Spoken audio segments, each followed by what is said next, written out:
Welcome back friends in the rapid revision part 4। तो आज हम कंप्यूटर को रिवाइज करने वाले हैं। आपको बता दें ये सीरीज हमने इसलिए स्टार्ट की थी ताकि एस्पिरेंट जो चीज़ें पढ़ी हुई हैं वो रिवाइज कर पाएँ और नई चीज़ें भी ऐड कर पाएँ। हम इसमें कंप्यूटर को रिवाइज भी करेंगे और कुछ नए कंसेप्ट भी ऐड करेंगे। Upcoming exam JK police sub inspector NT patwari और जितने भी अपकमिंग एग्जाम्स आने वाले हैं उनके लिए ये सेशन बहुत ही इंपॉर्टेंट रहने वाला है।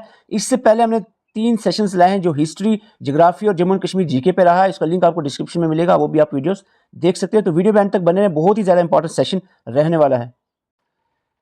अगर आप हमारे साथ मिलकर तैयारी करना चाह रहे हैं आपके एग्जाम की, खास करके जेके पुलिस सब इंस्पेक्टर, नायब तहसीलदार, पटवारी, जूनियर असिस्टेंट की भी पोस्ट सुनने में आ रहा है, आने वाली है 1-2 महीने में। एमटीएस की भी पोस्ट आ सकती हैं अपकमिंग मंथ्स में।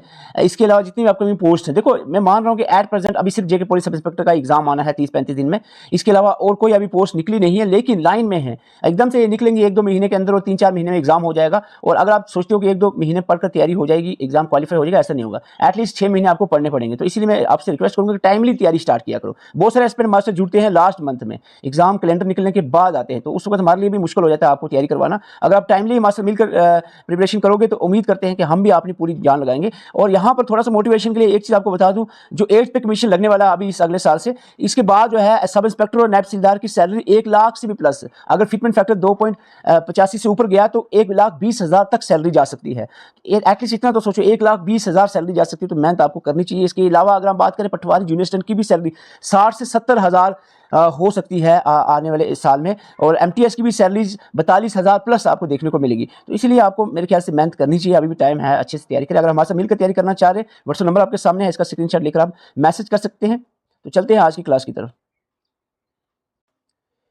क्वेश्चन नंबर 1 आपके सामने है, match the list 1 and the list 2। List 1 में दिया है आपको शॉर्टकट कीज। आपको बता दें ये PowerPoint related shortcut keys हैं, presentation related means PowerPoint related. F5 आपको बता दें, आप वीडियो पॉज करके आंसर कर सकते हैं, फिर मैं आपको बताऊं। F5 जो है पावर पॉइंट में प्रेजेंटेशन के रिलेटेड यूज होती है shortcut key to start the presentation from the beginning. अगर आप प्रेजेंटेशन जस्ट स्टार्ट करें from the beginning, F5 press करोगे प्रेजेंटेशन व्यू के लिए, ठीक है। F शिफ्ट के साथ अगर आप F5 प्रेस करोगे, it is for the start the presentation from the current slide से अगर आप स्टार्ट करना चाह रहे हो। Alt F5 से प्रेजेंटेशन प्रेजेंटर व्यू से स्टार्ट होगी in the presenter view form. और एस्केप जो है ES की एस्केप की जो प्रेस करने से प्रेजेंटेशन एंड हो जाएगी, खत्म। अगर आप चाहते प्रेजेंटेशन एंड करें, खत्म करें, तो एस्केप की प्रेस करोगे। तो इसका सीधा 1 का 1, 2 का 2, 3 का 3 और 4 का 4 आंसर रहेगा ए।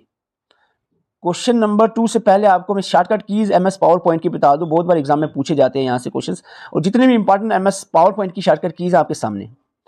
कंट्रोल M, अगर आप नई स्लाइड ऐड करना चाह रहे हैं, एक आपकी प्रेजेंटेशन है, ठीक है, जिसमें आपकी स्लाइड्स बनी हुई हैं, 5 स्लाइड्स हैं, आप एक और नई स्लाइड ऐड करनी है। हालांकि आप दूसरे मेथड से भी कर सकते हो, शॉर्टकट में आप सिंपली Ctrl+M करोगे तो एक और नई स्लाइड ऐड हो जाएगी। अगर आप चाह रहे हो कि एक नई प्रेजेंटेशन ही क्रिएट की जाए, एक नई प्रेजेंटेशन ही क्रिएट की जाए, तो उसके लिए आप Ctrl+N प्रेस करोगे, ठीक है, N न्यू प्रेजेंटेशन, ठीक है, एक न्यू ब्लैंक प्रेजेंटेशन। और अगर M प्रेस करोगे तो एक नई स्लाइड ऐड हो जाएगी, करंट जो एग्जिस्टिंग प्रेजेंटेशन होगी।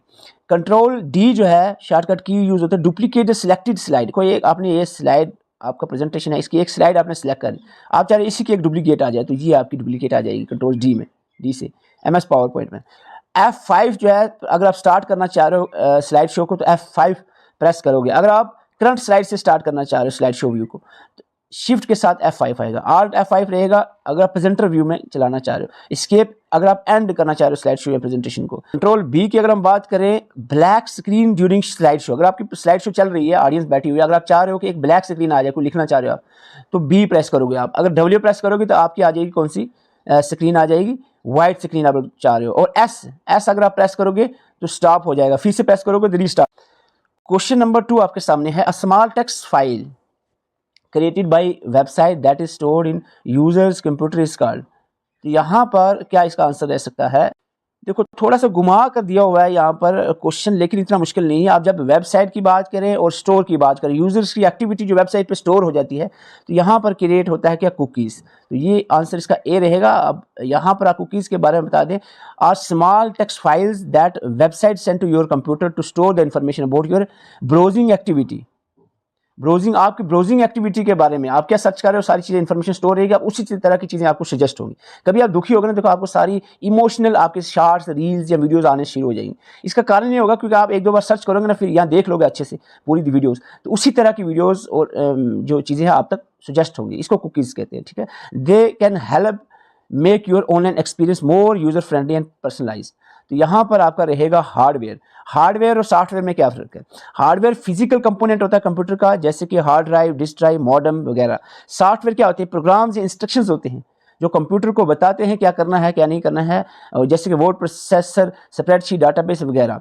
स्पैम क्या होता है? इररेलेवेंट अनसोलिसिटेड मैसेजेस जो इंटरनेट पे भेजे जाते हैं, इसको स्पैम कहा जाता है। सॉफ्ट कॉपी क्या होता है? जो आपके समझा भी आप देख रहे हो अब मोबाइल में स्क्रीन के ऊपर, ये सॉफ्ट कॉपी है, इलेक्ट्रॉनिक कॉपी ऑफ डाटा होता है, जिसको जो व्यू करते हैं आप कंप्यूटर स्क्रीन पे, या आप अटैचमेंट के साथ सेंड करते हो, पीडीएफ फाइल्स वगैरह वगैरह, ठीक है। इसको आप क्या कहते हो? सॉफ्ट कॉपी कहते हो। हार्ड कॉपी क्या होता है? हार्ड कॉपी होता है जो फिजिकल कॉपी होती है डाटा का, जैसे जो प्रिंटेड डॉक्यूमेंट हो गया, आपके नोट्स हो गए, बुक्स हो गए, वो हार्ड कॉपी हो गया। टेम्पलेट क्या होता है? प्री एस्टैब्लिश्ड फॉर्मेट या प्री डिजाइन फॉर्मेट्स होते हैं, उसको टेम्पलेट कहा जाता है, कंप्यूटर में ऑलरेडी स्टोर रहते हैं, ठीक है।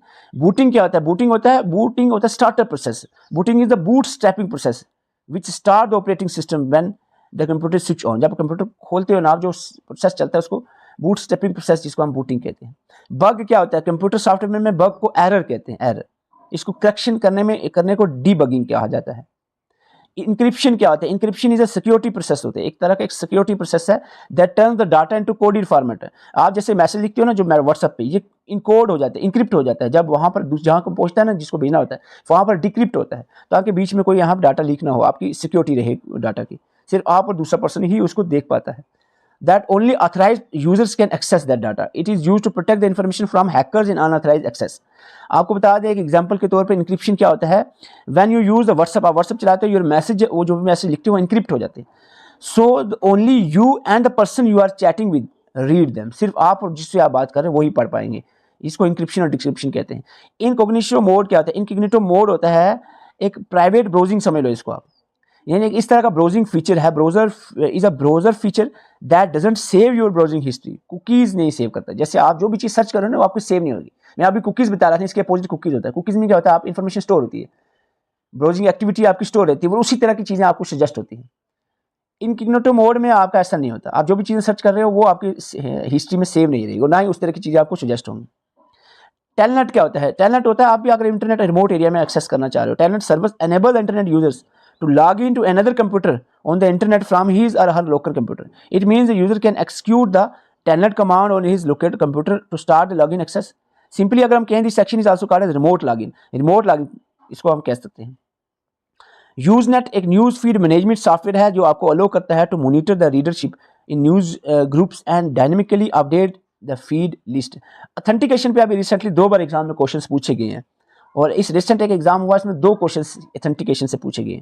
ऑथेंटिकेशन क्या होता है? इन कंप्यूटर और साइबर सिक्योरिटी कंटेंट, ऑथेंटिकेशन एक प्रोसेस है verification of identification of users का, डिवाइस का या सिस्टम का। सिस्टम यूजर डिवाइस की वेरिफिकेशन का एक प्रोसेस है, इसको ऑथेंटिकेशन कहते हैं। ये इंश्योर करता है एंटिटी ट्राइंग टू, जो भी एंटिटी यानी पर्सन या कोई सिस्टम जो ट्राई कर रहा है गेन एक्सेस लेने के लिए कंप्यूटर, जैसे अब मेरा मोबाइल है, मैंने लॉक किया, आपको खोलना चाह रहा है तो ऑथेंटिकेशन करनी पड़ेगी, या तो उसे पासवर्ड लगा होगा, यहाँ पर उसका फिंगर होगा या फिर फेस होगा, ये चीज़ें होंगी, ठीक है। तो कॉमन टाइप ऑफ जो ऑथेंटिकेशन डिफरेंट तरह की होती है। इसमें आप पासवर्ड बेस होता है, मोस्ट कॉमन है, जो कि मोस्टली लोग पासवर्ड लगा देते हैं। रिक्वायर यूजर नेम या पासवर्ड आप लगाते हो। अगर आपका कोई भी मोबाइल है, आपकी मेल है, या आपका कोई एप्लीकेशन है जिसमें आपने पासवर्ड लगा सकते हो ऑथेंटिकेशन के लिए। 2 फैक्टर ऑथेंटिकेशन भी हो सकती है, जो अभी रिसेंटली क्वेश्चन पूछा गया है। टू कंबाइन 2 थिंग्स, जैसे कि इसमें 2 तरह की ऑथेंटिकेशन होगी, या जैसे पासवर्ड साथ साथ में आपका code send to your phone. एक तो आपका पासवर्ड भी लगेगा, लेकिन दूसरा साथ में आपके मोबाइल पे पासवर्ड OTP वगैरह भी सेंड हो। तो इस तरह की यहाँ आप कह सकते हो पासवर्ड भी लगा, साथ में आपका फेस भी, दोनों करने के बाद ही ओपन हो। तो इस तरह की ऑथेंटिकेशन को 2 फैक्टर ऑथेंटिकेशन कहते हैं। बायोमेट्रिक ऑथेंटिकेशन क्या होता है? Uses the physical traits of the fingerprints, facial recognition या रेटिना स्कैन्स आपका लेता है। बायोलॉजिकल कैरेक्टरिस्टिक्स हम सिंपली कहें। Question number 3, which of the following is the smallest unit of data in computer. देखो हो सकता है स्टूडेंट्स बोर हो जाए एक्सप्लेनेशन के साथ, लेकिन फायदे वाली चीज़ों में ही बोर होता है इंसान। इंजॉय वाली चीज़ें देखनी हो तो फिर रील्स देखने में कहाँ बोर होता है, 2 घंटे रील्स चलाते रहो, या इंस्टा पे या यूट्यूब पे। बोर होने वाली चीज़ें हमेशा फ़ायदेमंद ही होती हैं, ये पढ़ने वाली चीज़ें हैं, इस पर आप बोर हो रहे होंगे। ऐसे 20 क्वेश्चंस में फटाफट आपको दे देता है रैपिड फायर सेशन करके, लेकिन वो यहाँ पर नहीं चलेगा। हमारा रिवीजन सेशन है, इसलिए हम चीज़ों को रिवाइज कर रहे हैं। तो इसमें एडिशन भी रहेगी, कुछ नई चीज़ें भी साथ में ऐड कर रहे हैं इस वीडियो में हम। Which are the following the smallest unit of data in the computer. बहुत बार एग्जाम में पूछा गया सबसे छोटी यूनिट डाटा की बिट होती है। ये क्वेश्चन कॉमन है, मैं जल्दी से इसको आपको बताऊंगा। मेमोरी यूनिट आपको याद रखनी है, हर बार पूछा जाता है क्वेश्चन। बिट सबसे स्मॉलेस्ट यूनिट है, बाइनरी डिजिट है, 0 और 1 में इसको मेजर किया जाता है। निबल में 4 बिट्स होते हैं, बाइट में 8 बिट्स होते हैं। आगे बढ़ते हैं आप केबी, एमबी, जीबी, टीबी वगैरह, और जो केबी होता है किलोबाइट्स में 10 से 24 बाइट्स होते हैं। फर्दर चले जाओ, एमबी में केबी, जीबी में एमबी, टीबी में जीबी वगैरह वगैरह, आप सोच चले जा सकते हैं। एक और चीज़ याद रखना है, केबी को किलोबाइट्स भी कह सकते हैं हम, और एमबी को मिलियन बाइट्स, जीबी को बिलियन बाइट्स, और टीबी को ट्रिलियन बाइट्स भी पूछा जाता है क्वेश्चन इस तरह से भी, ठीक है। ओके, क्वेश्चन नंबर 4 की तरफ बढ़ते हैं। क्वेश्चन नंबर 4 आपके सामने है, example of internet search engine. Search engine की एग्जांपल, इनमें से सर्च इंजन बताएं कौन सा। Linux, Yahoo, Windows, Excel. देखो एप्लीकेशन है, ये ऑपरेटिंग सिस्टम है, ये भी ऑपरेटिंग सिस्टम है। याहू जो बचा आपका, ये है आपका सर्च इंजन। जल्दी से नजर लगाएंगे, सर्च इंजन क्या होता है। Search engine is a website, एक सॉफ्टवेयर होता है जो हेल्प करता है यूजर को इन्फॉर्मेशन ढूंढने के लिए वर्ल्ड वाइड वेब पे, वर्ल्ड वाइड वेब पे in response of the users query they provide. ये जो सर्च इंजन है वो प्रोवाइड करते हैं सर्च का जो रिजल्ट होता है वो, जैसे कि web pages, images, other files. The main difference अगर हम देखें सर्च इंजन और वेब ब्राउजर में क्या है। Search engine help the users to find the information online, while जो वेब ब्राउजर होते हैं ये डिस्प्ले करते हैं। वेब ब्राउजर एक एप्लीकेशन है जो डिस्प्ले करते हैं उस इन्फॉर्मेशन को जो आप सर्च कर रहे हो। सबसे पहला सर्च इंजन कौन सा। फर्स्ट सर्च इंजन आर्की है, जो कि एलन एम टेग ने 1990 में क्रिएट किया था। डेटे भी याद रखनी, ये चीज़ें सारी एग्जाम में पूछी थी। आस्ता आस्ता से चीज़ें और बढ़ रही हैं, सिंपल चीज़ें आप नहीं पूछी जा रही हैं, इसलिए हम चीज़ों को थोड़ा सा एडवांस कर रहे हैं। सीईओ क्या होता है। SEO search engine optimization. आजकल जो भी यूट्यूब का दौर है तो यूट्यूब में भी सीईओ का इस्तेमाल किया जाता है अपनी रीच को बढ़ाने के लिए। सर्च इंजन ऑप्टिमाइजेशन इसको कहते हैं। Refer to the process of optimizing the website या फिर कोई यूट्यूब या कोई भी चीज़ to rank the higher in the search result, ताकि आपकी जो साइट है, आपका यूट्यूब चैनल है, आपको कोई भी वो जो भी कोई सर्च करे उस टॉपिक के रिलेटेड आपका चैनल पहले आए, इसको कहते हैं search engine optimization. Making it more visible and accessible to user searching for related topics. तो उस रिलेटेड टॉपिक जो सर्च कर रहे हैं ताकि आपका सबसे ऊपर आए, तो इसको सर्च इंजन ऑप्टिमाइजेशन कहते हैं। आपको सर्च इंजन बता दें, जल्दी से याद कर लो। आर्की सबसे पहला सर्च इंजन है, Google, Yahoo, Bing, Baidu, American online, आज.com, DuckDuckGo, Yandex, AltaVista, Lycos, Ecosia. आपको पूछा जा सकता है which of the following is not a search engine, तो इसीलिए आपको मैंने ज्यादा को 50 नहीं दिए हैं, यहाँ पर 12, only 12 search important search engine आपके सामने है, तो ये याद कर लो 12 इंपॉर्टेंट सर्च इंजन। और इनमें से कुछ ऐसे हैं जो आपको याद रखें, जैसे गूगल का अमेरिकन सर्च इंजन जो है, गूगल क्या है, गूगल एक अमेरिकन सर्च इंजन है, और इसको किसने founded by सर्गी Brin and Larry page ने इसको बनाया 1998 में। ये रिसेंटली एग्जाम पूछा गया था, 1998 में इसको बनाया गया है। सुंदर पिचाई जो है ये सीईओ है गूगल के, सुंदर पिचाई। तो गूगल के बारे में बिंग पे अभी रिसेंटली क्वेश्चन पूछा गया कि विच of the following is a search engine of Microsoft.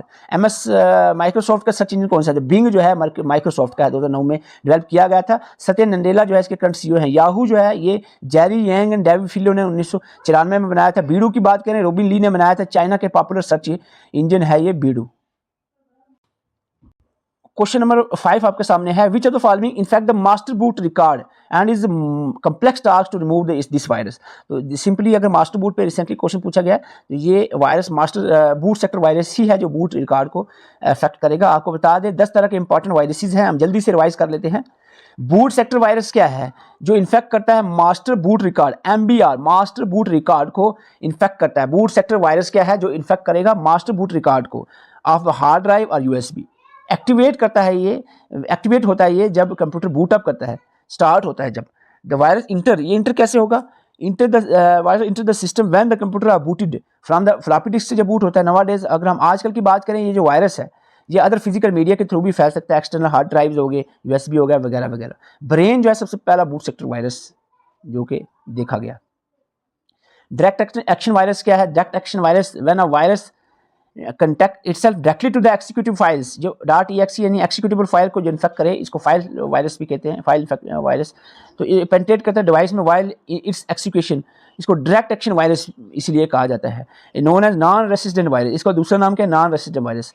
It does not install its. देखो ये आप कंफ्यूज हो रहे हैं, ये क्या पढ़ रहा हूँ मैं, आपको बताया 2 चीज़ याद है। सबसे पहली कि डायरेक्ट एक्शन वायरस को नॉन रेसिस्टेंट वायरस कहते हैं, एक्सिक्यूटिव फाइल को इन्फेक्ट करता है, ठीक है, एक्सिक्यूटिव फाइल को इन्फेक्ट करता है। नॉन रेसिस्टेंट वायरस इसलिए कहते हैं ये रिसाइड नहीं करता अंदर सिस्टम के, डज नॉट इंस्टॉल इटसेल्फ। और रेसिस्टेंट वायरस इसके अपोजिट में है, जो कि मेमोरी में ही रहता है, hides in the system memory, can infect files without being run again.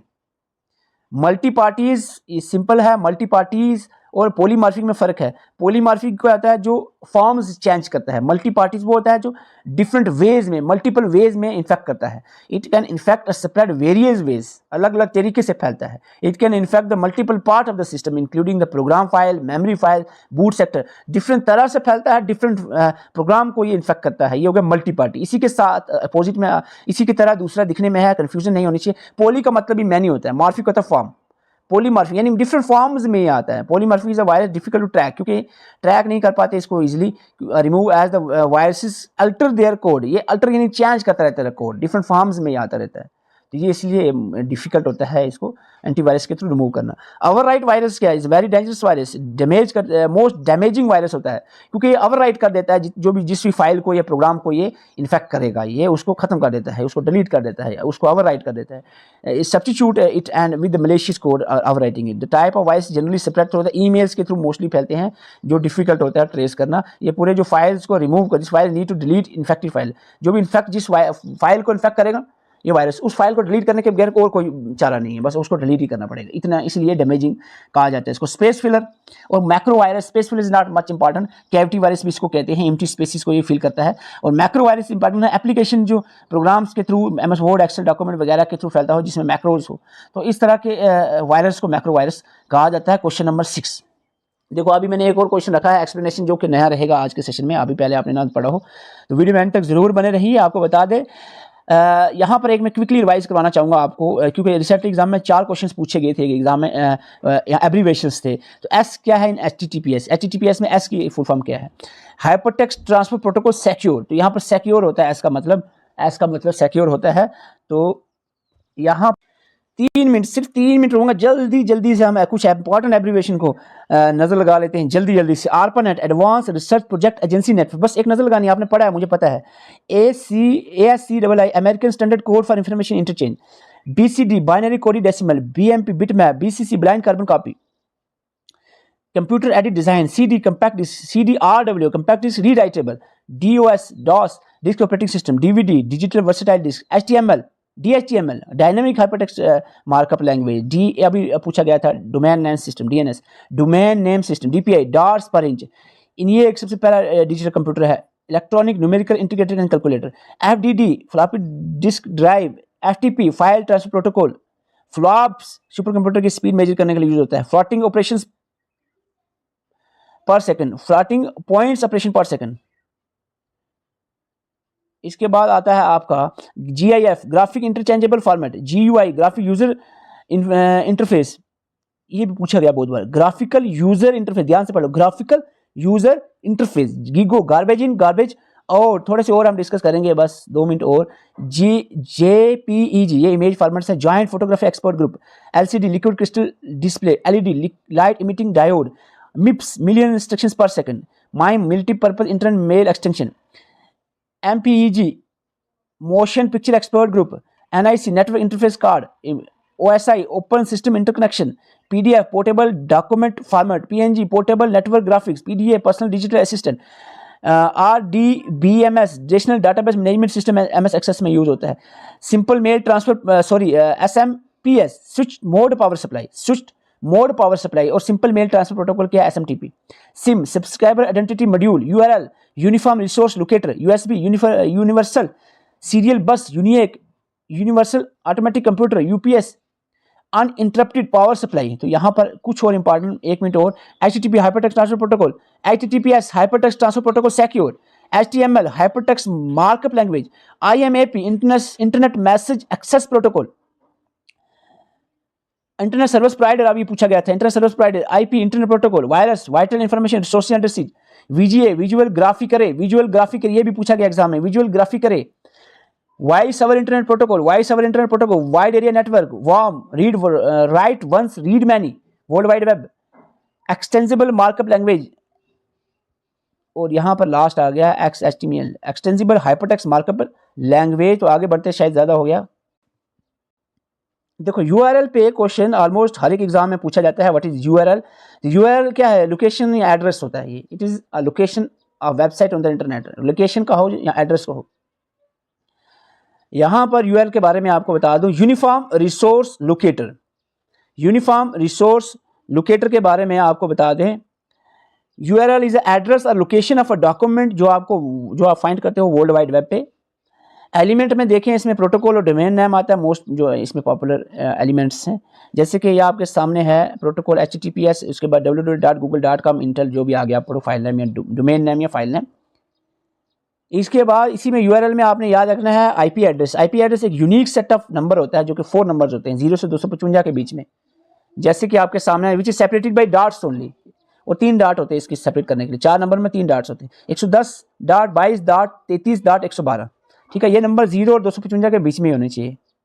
IP address के जो वर्जन है, पहले वर्जन 4 था 32 बिट का, और अब 6 आ चुका है 128 बिट का, दोनों का याद रखना है आपको।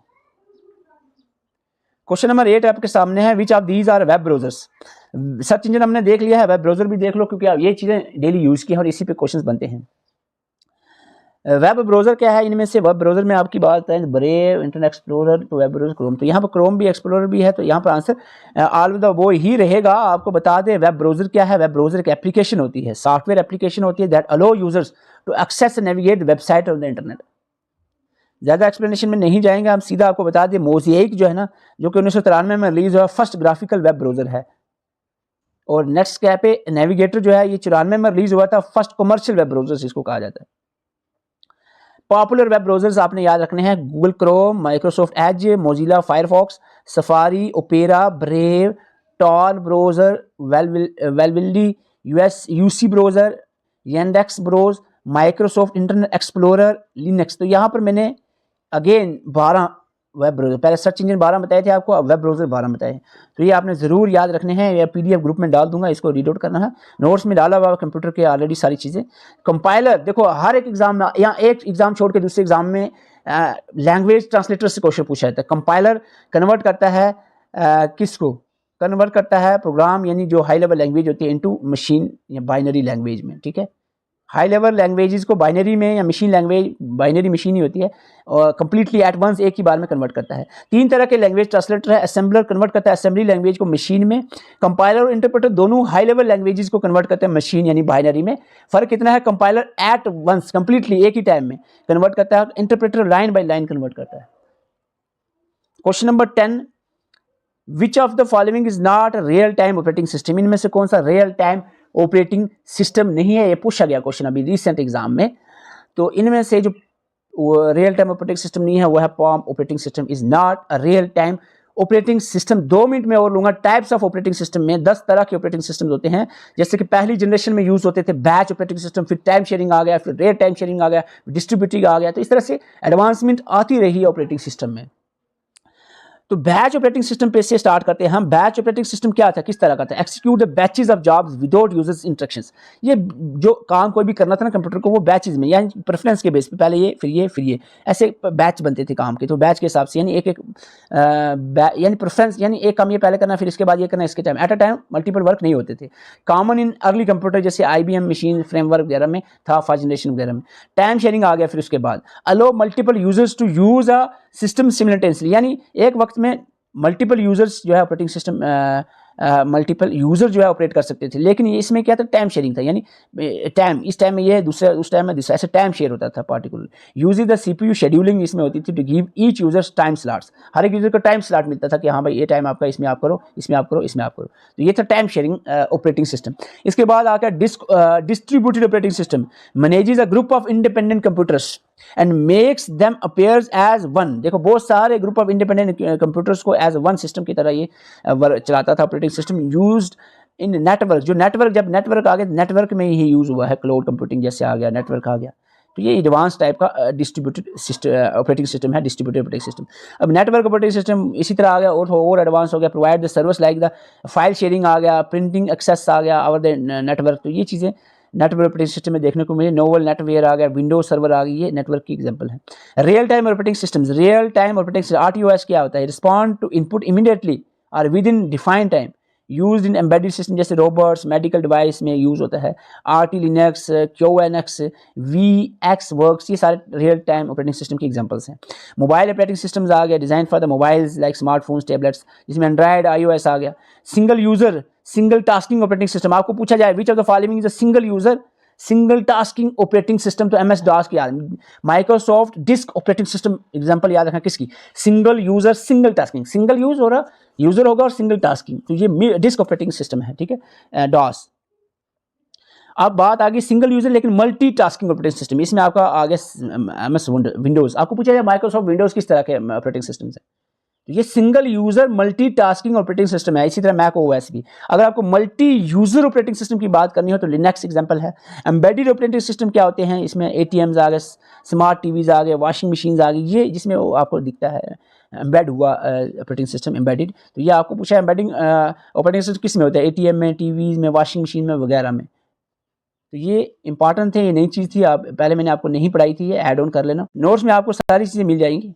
और ये PDF और जितने हमारे इससे पहले 3 सेशन हुए सब की PDF में ग्रुप में डालता रहता हूँ, आप वहाँ से एक्सेस कर सकते हैं। अगर आप ज्वाइन करना चाह रहे हैं, ग्रुप नंबर आपके सामने है। देखो टाइमली अगर हमारे से मिलोगे तो हम मिलकर तैयारी करेंगे। अब लास्ट मंथ में बहुत सारे एस्पिरेंट आते हैं तैयारी करने के लिए, एग्ज़ाम डेट निकलने के बाद, तो उस वक्त हमारे लिए पॉसिबल नहीं होता आपको तैयारी करवाना, क्योंकि एक महीने में क्या ही तैयारी करवाएंगे।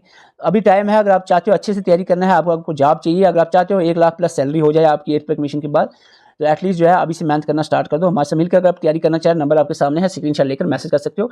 वीडियो अच्छी लगे वीडियो को लाइक जरूर करें और कमेंट करके अपनी राय जरूर दें कि अगला सेशन किस सब्जेक्ट पे लाना चाहिए, हिस्ट्री पे, ज्योग्राफी पे, जम्मू कश्मीर पे और कंप्यूटर पे। 4 सेशन हमारे हो चुके हैं रिवीजन के। नेक्स्ट सेशन किस पे लाना चाहिए कमेंट करके बता सकते हैं। अगर आप ज्वाइन करना चाहें, नंबर आपके सामने है। Thank you for watching. अगला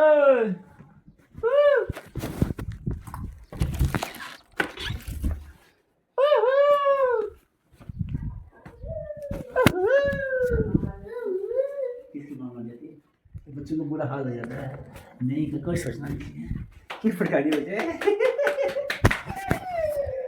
कुछ बोला नहीं, बता कुछ नहीं बोला माँ मान जाती है, तो क्या होता है, नहीं तो माँ मान जाती है, माँ बोलता है माँ जाते बड़ी बड़ी सीधी बनता है, पारा हरा हरा डायमंड हो गया, डायमंड 50 का बोलने पर मुझे सीधी कर दे, क्या करेगा डायमंड से, मैंने बोला था गेम डिलीट करो, खराब हो गया।